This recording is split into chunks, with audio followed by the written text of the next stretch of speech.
Halo Tribuners, selamat sore dan apa kabar Anda? Senang sekali saya Putri Utami kembali menyapa Anda di Ambon hari ini, edisi Jumat 31 Juli 2026.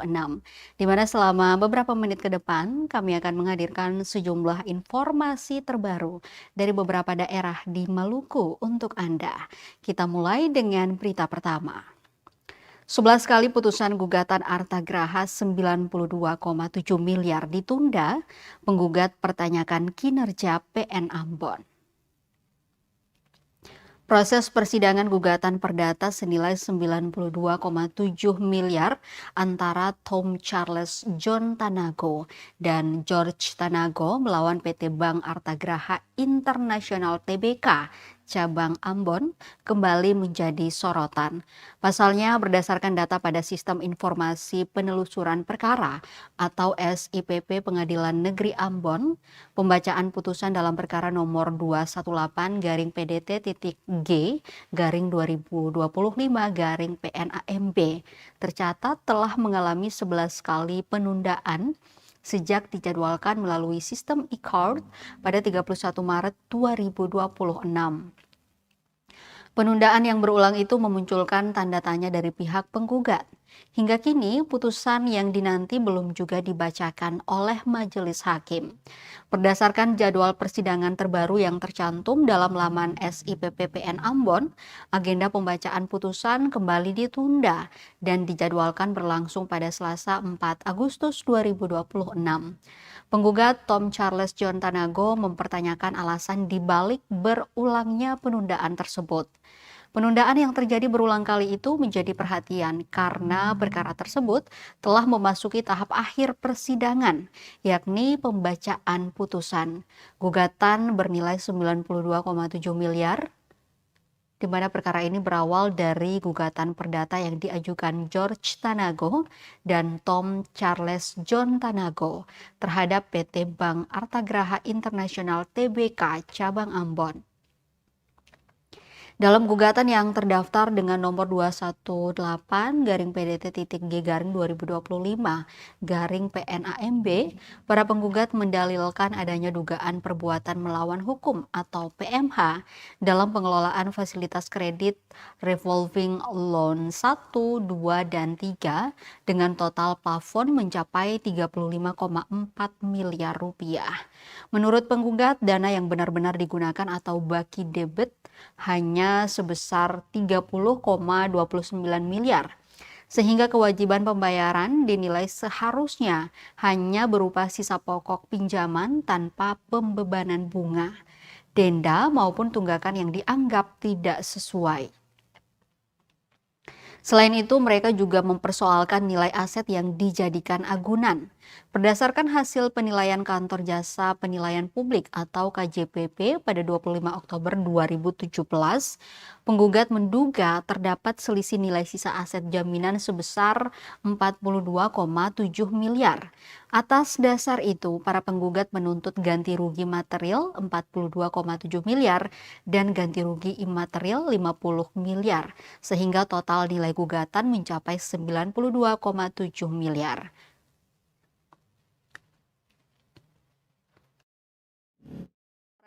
Sekretari PT Bank Artagraha International Tbk, Rumi Krishna Wibowo menegaskan bahwa perkara tersebut hingga kini masih dalam proses persidangan dan belum memiliki kekuatan hukum tetap atau inkrah. Ia meminta seluruh pihak menghormati proses hukum yang sedang berjalan. Rumi juga menegaskan Bank Artagraha Internasional tetap menjalankan prinsip Good Corporate Governance atau GCG, serta berharap masyarakat memperoleh informasi yang akurat dan berimbang. Sementara itu, legal PT Bank Artagraha Internasional Tbk cabang Ambon, Sherlianingsi FY Meronda, sebelumnya menyatakan pihak bank menghormati seluruh proses hukum yang berlangsung di Pengadilan Negeri Ambon. Menurutnya, meski pembacaan putusan telah beberapa kali ditunda, pihak bank memilih mengikuti seluruh tahapan persidangan hingga majelis hakim menjatuhkan putusan.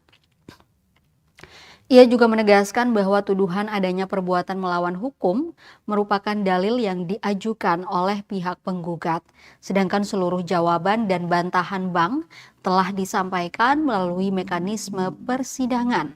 Sherlianingsih memastikan operasional Bank Artagraha Internasional tetap berjalan normal dan mengimbau masyarakat maupun nasabah tidak perlu khawatir sembari menunggu putusan pengadilan yang berkekuatan hukum tetap.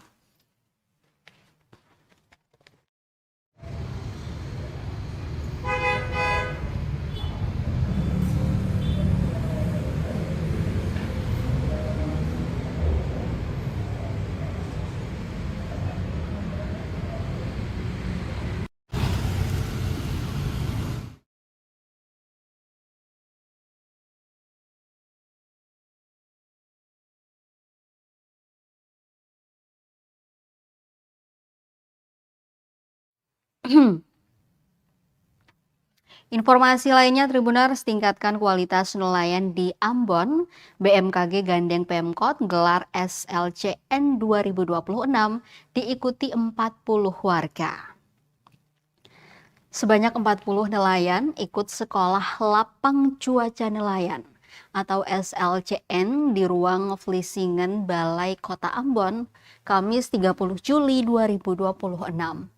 Kegiatan dengan bertema dengan SCLN, Nelayan Hebat, Selamat Sejahtera, dibuka secara resmi oleh Wali Kota Ambon Bodewin Watimena.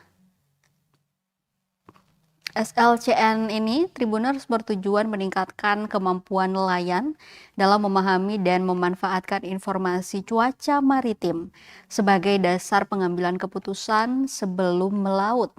Program ini digagas Badan Meteorologi, Klimatologi, dan Geofisika atau BMKG bersama pemerintah Kota Ambon. Wali Kota Ambon Bodewin Watimena dalam arahannya menilai pekerjaan nelayan bukan semata tentang alat tangkap, tetapi juga hasil dan keselamatan untuk pulang. Karena itu, pemerintah menurutnya memiliki tanggung jawab untuk memastikan setiap nelayan mendapatkan sarana dan prasarana yang memadai. Bodewin menilai informasi cuaca dari BMKG memiliki peran strategis dalam membantu nelayan menentukan waktu yang aman untuk melaut, kemudian memahami arah angin, tinggi gelombang, arus laut, hingga memperkirakan lokasi potensial penangkapan ikan. Mengingat profesi nelayan merupakan pekerjaan yang penuh risiko, terutama sensitif terhadap cuaca. Di sisi lain, Bodewin menjelaskan pemerintah telah menyalurkan bantuan alat tangkap maupun sarana budidaya guna meningkatkan produktivitas nelayan. Namun menurutnya bantuan fisik harus dibarengi dengan peningkatan pengetahuan agar hasil yang diperoleh lebih optimal. Ia menilai program ini bukan sekadar mencari informasi cuaca, tetapi juga membangun budaya belajar, budaya mengutamakan keselamatan, dan meningkatkan produktivitas nelayan.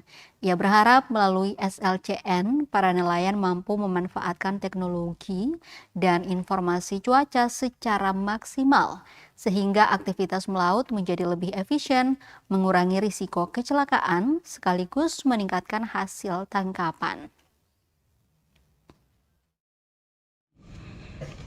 Cuaca nelayan ini tentu kita berharap mereka mendapatkan pengetahuan, budaya untuk mau belajar, mau memahami, mau mengetahui, supaya apa?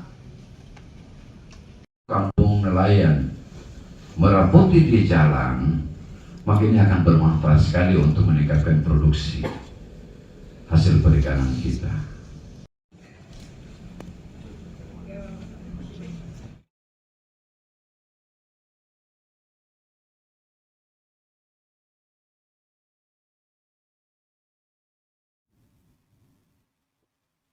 Tiketing diperketat, petugas dan penumpang adu mulut di Pelabuhan Tulehu. Sejumlah petugas dan penumpang terlibat adu mulut di Pelabuhan Laut Tulehu, Kabupaten Maluku Tengah, Kamis 30 Juli 2026. Aksi adu mulut tersebut dipicu penertiban tiket oleh petugas di Pelabuhan Laut Tulehu. Kejadian berlangsung pagi sekira pukul 9:11 waktu Indonesia Timur, sesaat jelang kapal melepas tambatannya. Keributan dipicu penumpang yang terlambat namun tidak diizinkan masuk sebelum memiliki tiket elektronik dari loket tiket. Salah seorang penumpang perempuan menyatakan ia ditahan di pintu kapal dan diminta membeli tiket di loket. Sesampai di loket, ia dikabarkan oleh petugas bahwa dokumen manifest penumpang telah dinaikkan ke kapal. Alhasil dirinya tak dapat membeli tiket di loket dan diarahkan kembali ke pelabuhan. Namun saat tiba di pelabuhan, kapal telah melepas tambatannya dan berangkat menuju pelabuhan laut Amahai, di mana diketahui jarak loket tiket dan pelabuhan diperkirakan sekitar 500 meter. Ketika diwawancarai, salah seorang penumpang lainnya, Novian Kamantutahei, mengatakan bahwa dirinya juga terlambat tiba di pelabuhan. Dirinya terburu-buru karena memiliki agenda urgent, tak sempat membeli tiket namun langsung menuju pelabuhan lantaran takut ketinggalan kapal. Dikatakan sebelum kejadian ini, petugas pelabuhan memberikan kelonggaran untuk penumpang. Menurutnya, pihak pelabuhan jangan membuat kebijakan yang terkesan tidak dijalankan setiap saat. Malah penumpang cenderung masuk melalui jalur orang dalam. Novian mengakui ia telah menghubungi Kepala Cabang Dharma Indah Masohi dan menyebutkan agenda urgen rapat dengan Komisi 2. Merespons itu, pengelola pelabuhan menyampaikan penjelasannya. Melalui penanggung jawab sementara, Lahane menegaskan bahwa semua penumpang harus memiliki tiket karena masuk ke data manifest penumpang. Hal tersebut sebagai dasar ketika kapal mengalami kejadian yang tidak diinginkan, tentu pengelola pelabuhan yang akan disoroti.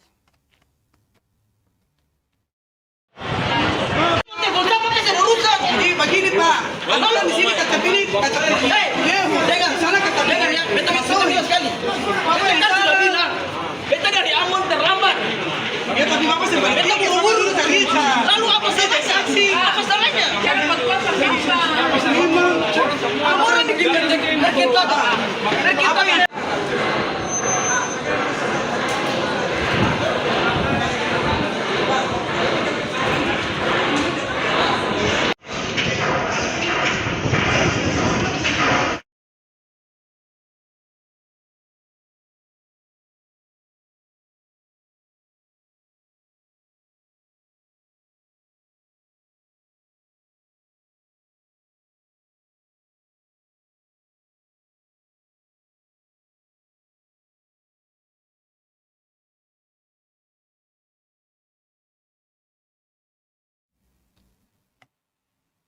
Kita ke berita terakhir, Tribuners. Remaja ditemukan meninggal usai tenggelam di Tanimbar.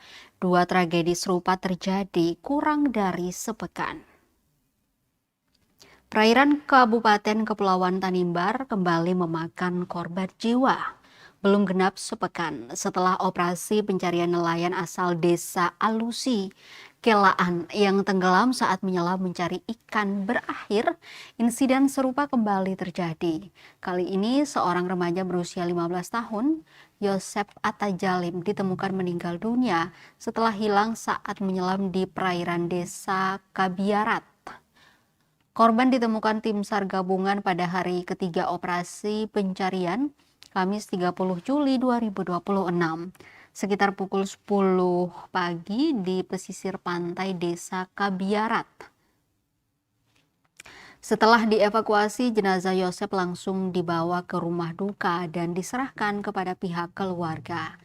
Koordinator Posar Saumlaki, Wahyunan Samal, mengatakan keberhasilan operasi tersebut menjadi penuntasan kasus tenggelam kedua yang ditangani pihaknya dalam kurun waktu kurang dari 1 minggu.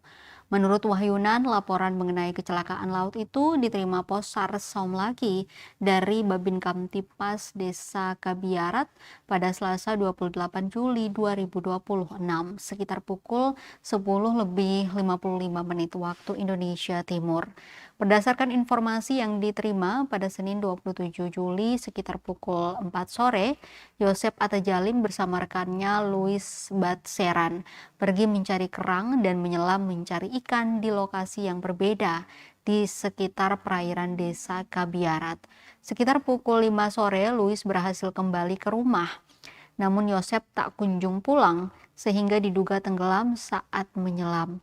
Keluarga bersama warga setempat langsung melakukan pencarian secara mandiri sebelum akhirnya meminta bantuan kepada Basarnas.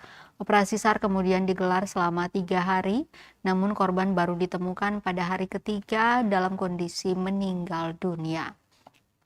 Operasi pencarian melibatkan berbagai unsur, di antaranya Pos SAR Saumlaki, Polairut Polda Maluku, Polres Saumlaki, Babin Kamtipmas Desa Kabiarat, BPBD Saumlaki, serta masyarakat Desa Kabiarat. Dalam operasi tersebut, tim menggunakan sejumlah sarana dan prasarana seperti rescue car, rubber boat, dan alat pendeteksi bawah air Aqua Eye untuk mempercepat proses pencarian korban. Selama operasi berlangsung, cuaca di lokasi dilaporkan berawan dengan angin bertiup dari arah tenggara berkecepatan sekitar 25 knot serta tinggi gelombang mencapai 2,5 meter sehingga menjadi tantangan tersendiri bagi tim penyelamat. Dengan ditemukannya Yosep Atajalin, operasi SAR resmi dinyatakan selesai dan ditutup. Seluruh unsur yang terlibat dikembalikan ke satuan masing-masing. Peristiwa ini menjadi pengingat bahwa aktivitas menyelam mencari ikan di perairan Tanimbar memiliki risiko tinggi, terutama ketika dilakukan seorang diri dan di tengah kondisi cuaca serta gelombang yang tidak bersahabat. Dalam waktu kurang dari sepekan, 2 warga Tanimbar meninggal dunia akibat insiden tenggelam saat menyelam, menandakan pentingnya peningkatan kewaspadaan dan aspek keselamatan bagi masyarakat pesisir yang menggantungkan hidup dari laut.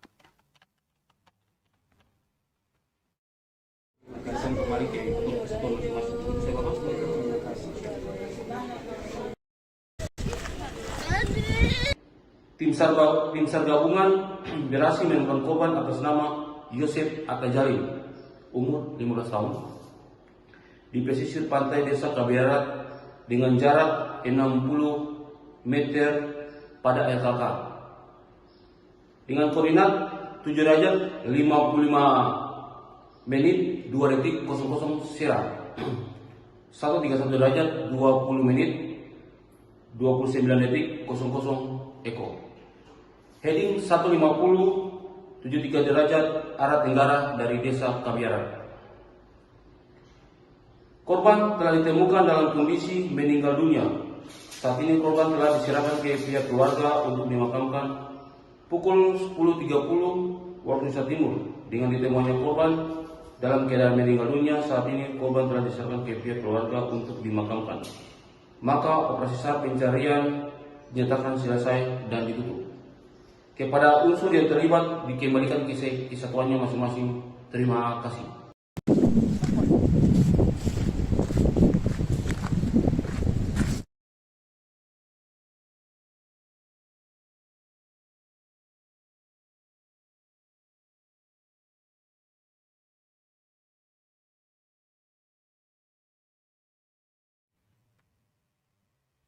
Tribuners, informasi tadi sekaligus mengakhiri perjumpaan kita di Ambon hari ini. Saya Putri Utami mewakili seluruh kru yang bertugas mengucapkan terima kasih atas perhatian Anda. Selamat sore, sampai jumpa dan amato. Download Tribun X sekarang, menghadirkan lokal menjadi Indonesia.